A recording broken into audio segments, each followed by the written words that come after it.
Is it streaming? Let's get this shit going. Let's get this shit started, baby. Let's get this shit started.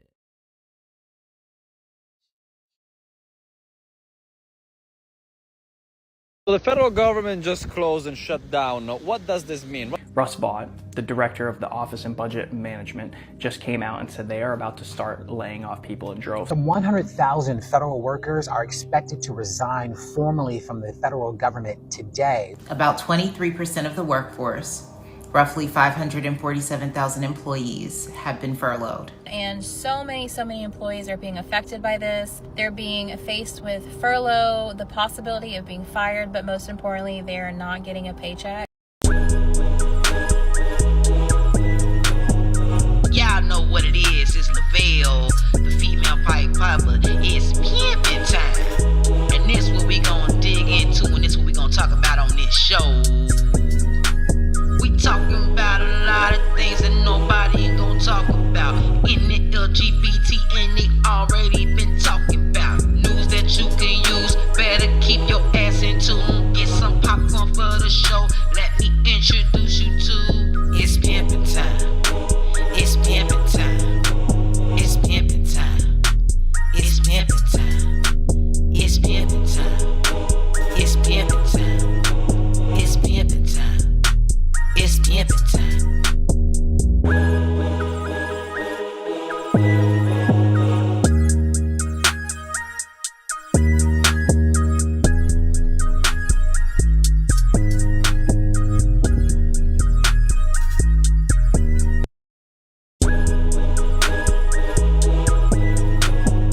Y'all know what it is. It's Lavelle, the female pipe popper. It's pimpin' time. And this what we gon' dig into, and this what we gon' talk about on this show. We talking about a lot of things that nobody gon' talk about. In the LGBT, and they already been talking about. News that you can use, better keep your ass in tune. Get some popcorn for the show. Let me introduce you to It's Pimpin' Time. It's pimpin' time. It's pimpin' time.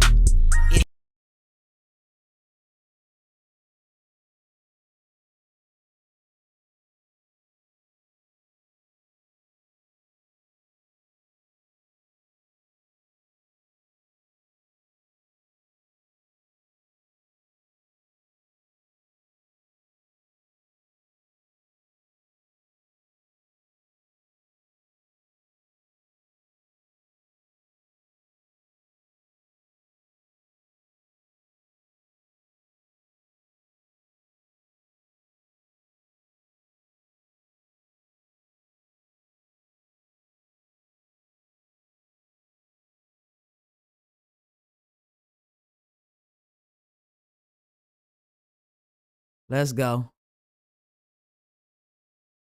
Could have people not being able to pay for rent in a world where 70% of Americans don't have $1,000 saved up for an emergency expense. Knowing that for a couple of weeks, that money is not coming for paying for rent. Welcome to Real Talk, a channel that's dedicated to capturing the raw, Shout out to unfiltered Real Talk perspectives from for this everyday source. people.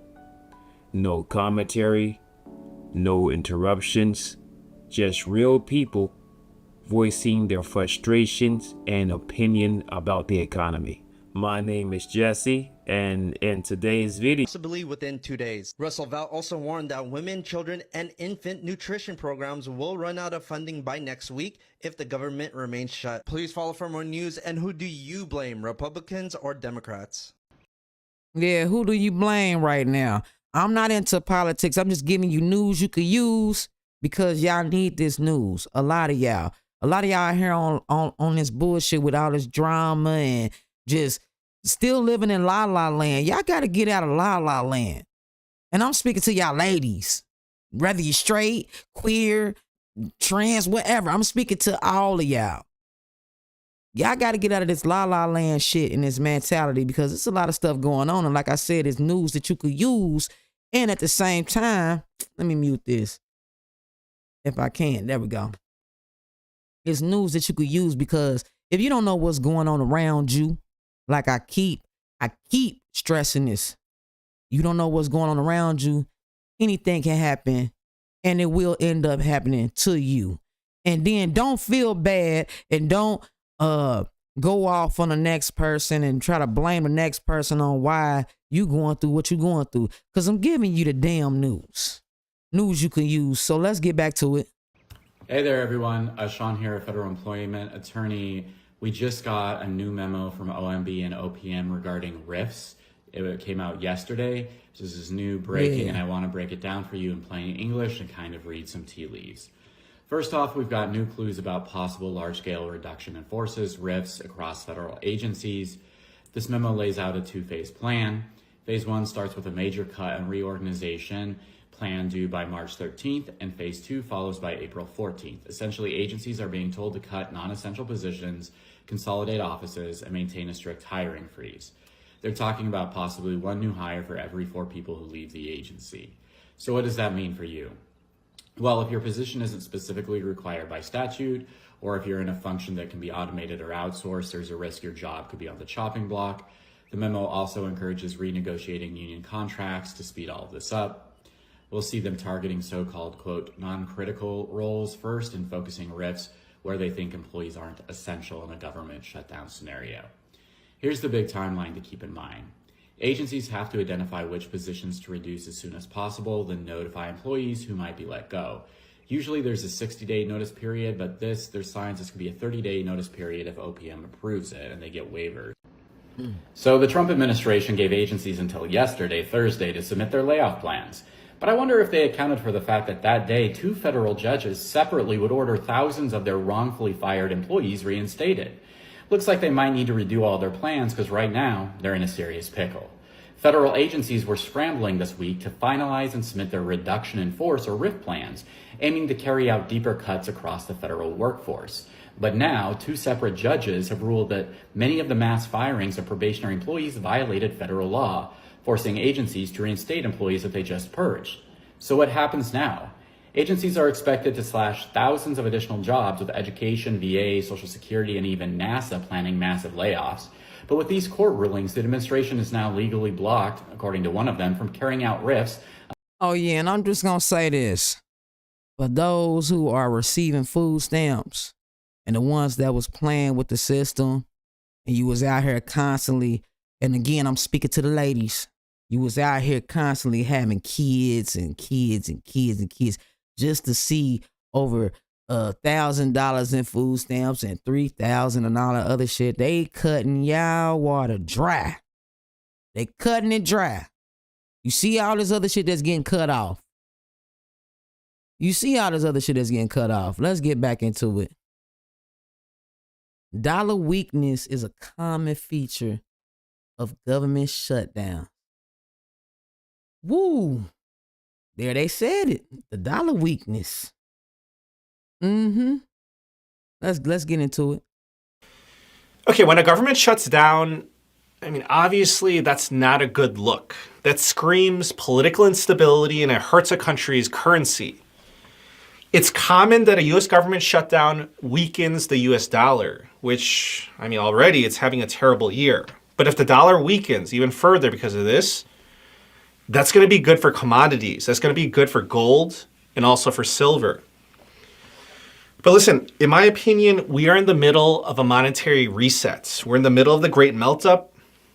My opinion is that cash is trash, and these shutdowns are just making the situation even worse for the US dollar. Moving on to the labor markets. Officials are saying that about 750,000 federal employees will be furloughed during the shutdown. Workers are going to be placed on leave without pay. However, these federal employees, they're still going to be paid retroactively. It's basically back pay once the shutdown is over because of the Government Employee Fair Treatment Act. So the CBO says that essential federal employees will have to work without pay during the shutdown. However, again, there's going to be back pay. We already know this. We went through this before. For those who working in the federal field or whatever, hey, I hope that you get through these hard times, most definitely, and you seek an area where you should invest. And I hope you don't got your money sitting in one basket. That's all I'm telling you. News you can use. Let's keep going. For these employees. But when's the back pay going to be actually received? The law requires that employees be compensated on the earliest date possible after the government reopens, regardless of payroll schedules. However, I do want to point this out. I want to bring this to your attention. There's going to be exceptions. Members of Congress, so our senators, our politicians in the House of Representatives, they're still going to collect their paychecks during the shutdown, which is mandated under Article 1, Section 6. Hold up. Time out. Time out. Time out. Wait a minute.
Effect on the stock market. A shutdown's going to have minimal impact on the U.S. economy. Just think about it, because employees are going to get back pay. The government's going to spend what they would have spent. So again, minimal impact. Now, here's a very important question. How long is the government shutdown going to last? In the past 50 years, the average shutdown lasts about 8 days. However, as you can see, it can vary greatly. Maybe it'll last a few days, and maybe it's going to get resolved next week, or maybe it's going to drag out for quite some time. But I'll tell you, for certain topics or for certain questions, I have a strong opinion, and I share them with you. But for this one, I honestly don't have a strong opinion. I mean, you could tell me whether you think that this is going to resolve quickly or whether it's going to drag out. Okay, so here's the situation. The Republicans have a majority in the House of Representatives and in the Senate. So in the House of Representatives, to pass it, you just need a simple majority. So in the House of Representatives, there's no fight there. But in the Senate, this is where the problem is, because there are 100 seats in the Senate, and the Republicans have 53 of them. You could use. But in the Senate, it's not a simple majority. They need 60 votes to pass it. So in the Senate, the Republicans need to get some Democrats on board. I mean, they got to work together to pass the bill. So they voted on the funding bill, the CR, and it failed to get the 60 votes in the Senate. It was 55 to 45. So the parties are at a stalemate over various things, but it's mainly over healthcare subsidies. But I'll tell you this. The really sad part